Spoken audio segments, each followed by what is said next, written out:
Okay, so we're making cheeseburger pizza today on the beef, which is what we're calling our little cooking YouTube channel.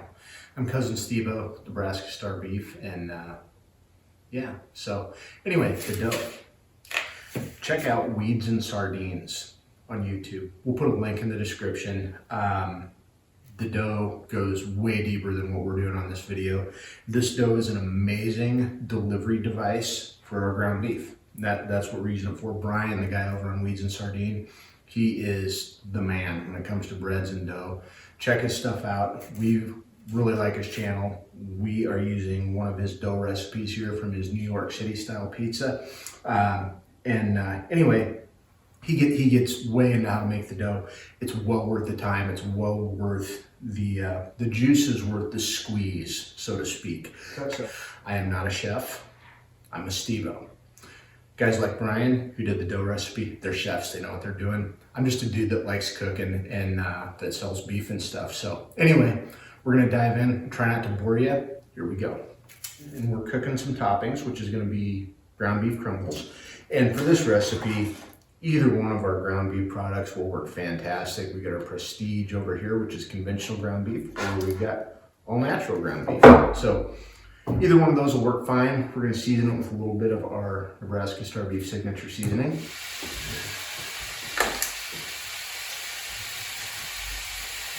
Season that. And again, not going crazy on the seasoning, just want enough to nicely accent the flavor. And as far as consistency, we're just looking for some crumbles, nice little pieces that'll look good on a pizza and taste better.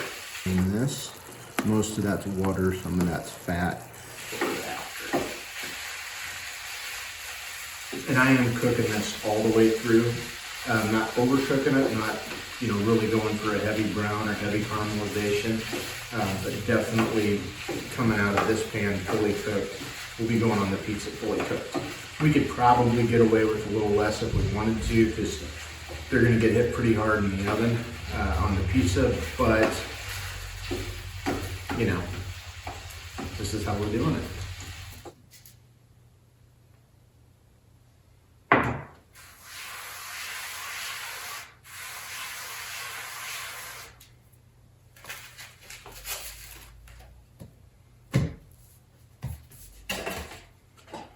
So what we want to do is leave a little bit of a rim around this guy. We'll kind of build a little bit up in the middle, and then we're going to just kind of pull out and stretch and keep it moving on this flour down here so we don't get it stuck to our work surface.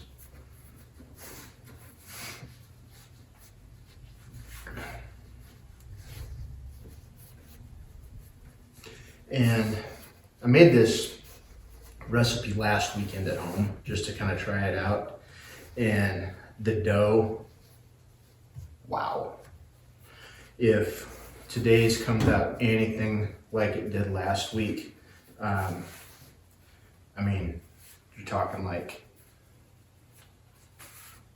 one of my kids claimed divine intervention kind of dough. I mean, like amazing. And the big kind of, takeaway I got from this dough recipe and watching and learning was to use a thing called a poulish, which is a pre-ferment. Holy cow, what a difference. What a difference. And you want the middle pretty thin. I'd say thinner than what I would normally expect to do. Seem to work the best. Let it bubble a little bit and do some really cool stuff. And we've got a 13-inch baking stone in the oven, so we don't want to exceed that.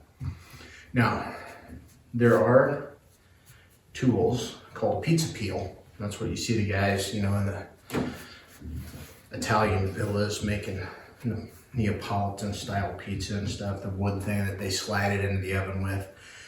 It's called a pizza peel. And we don't have one. What we do have is clean cardboard from retail displays. And this works really good. I've actually tried it. So what we're gonna do, and I would totally recommend using a legit pizza peel if you have one. Again, this is, we raise cattle, we make beef. So this is kind of what I would call a field expedient solution, but it works just fine.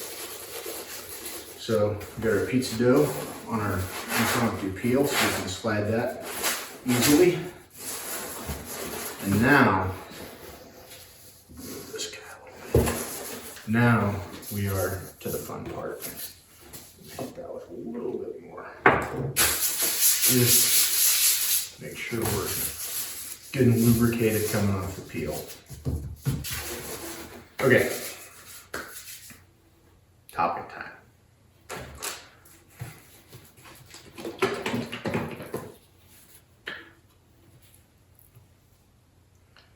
And we're not gonna go super duper crazy, but we're gonna get enough on there. Now, I need a spoon. Yeah, we have one in we're down in our basement kitchen, which is also our photography studio. This is the amazing JC if she gets in frame. I don't think she did, but she should. Okay, so got our pizza sauce. Now, in my opinion, all good cheeseburgers have a little bit of mustard too. So what we're gonna do here, I'm not gonna spread this out.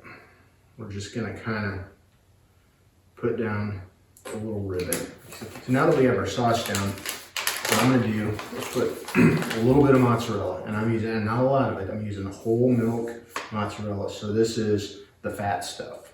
Fat equals flavor.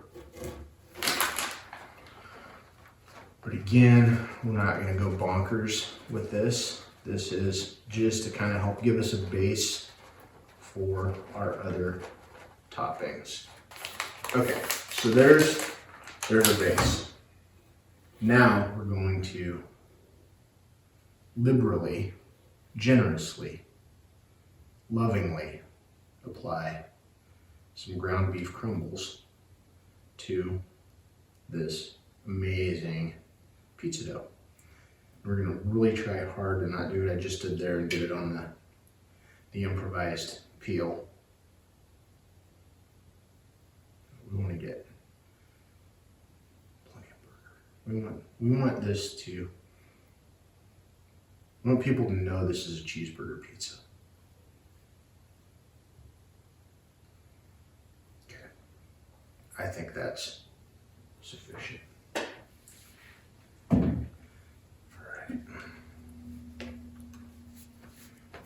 Now, the rest of our toppings. Pickles. And these are the hot and spicy.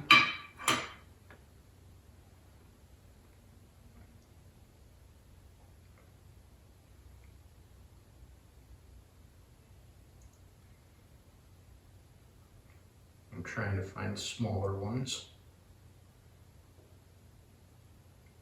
We just want to make sure there's at least a pickle or a part of a pickle in every bite. Should be. Now we'll do a couple tomatoes next. And I found these little tomatoes at the grocery store, which are going to make this super simple. We're just going to pop the stem head off, and then I'm going to slice them about 5-30 seconds of an inch thick.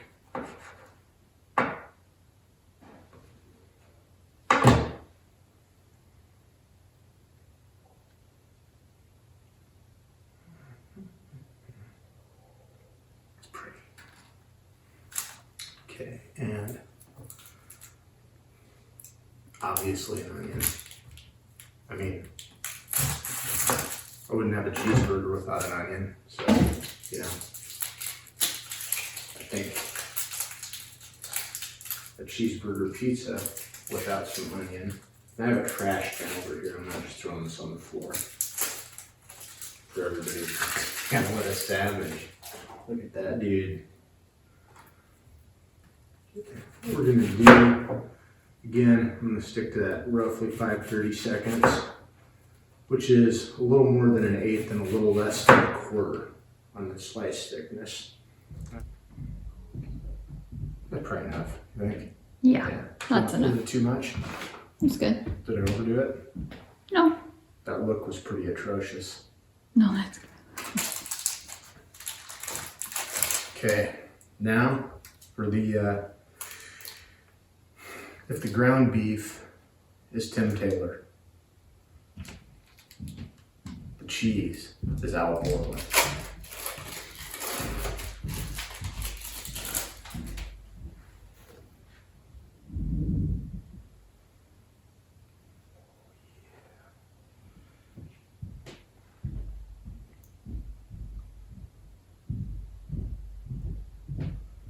I'm just going to take a few of these. And American cheese is just this, I mean, every family, we all know what it is. It's like crazy milky. This is going to turn into almost more of a cheese sauce. And these pizzas, one of the other really cool things about these pizzas is they cook quick. I mean, we're talking probably 10 minutes at the most. And this guy is going to be getting demolished by the crew upstairs.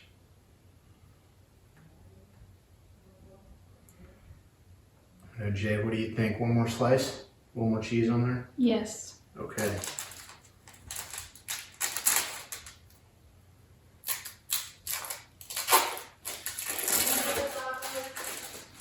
And there goes the audio again. I think that was Diane, wasn't it? Yes.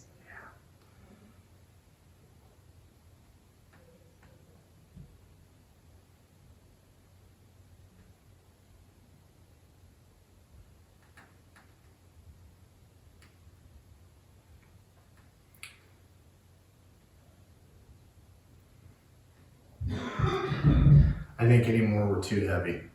Agree. We good? We're good. We good? Mm-hmm. You're good, I'm good. Mm-hmm. Okay. Let's go put this on the stone. On the stone. Bam. Just like that. And I would say sometime between 5 minutes and 10 minutes from now, we're gonna have cheeseburger pizza. All right, we're starting to get some color. We're getting close. We're gonna let it go a little longer. I don't want to get that American cheese on top too done. I think we're really close. All right, pizza's ready. We're gonna go ahead and pull it. We're gonna get some pictures and cut it, or cut it and get some pictures, but it is that time.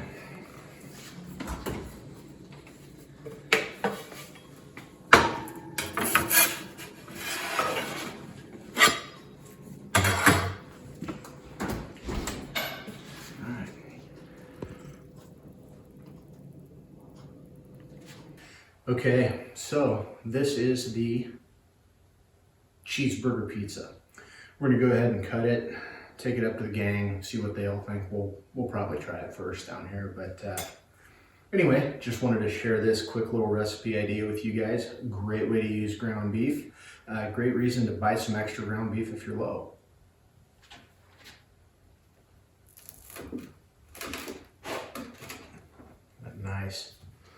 That nice crunch. I'm telling you, this crust is the best.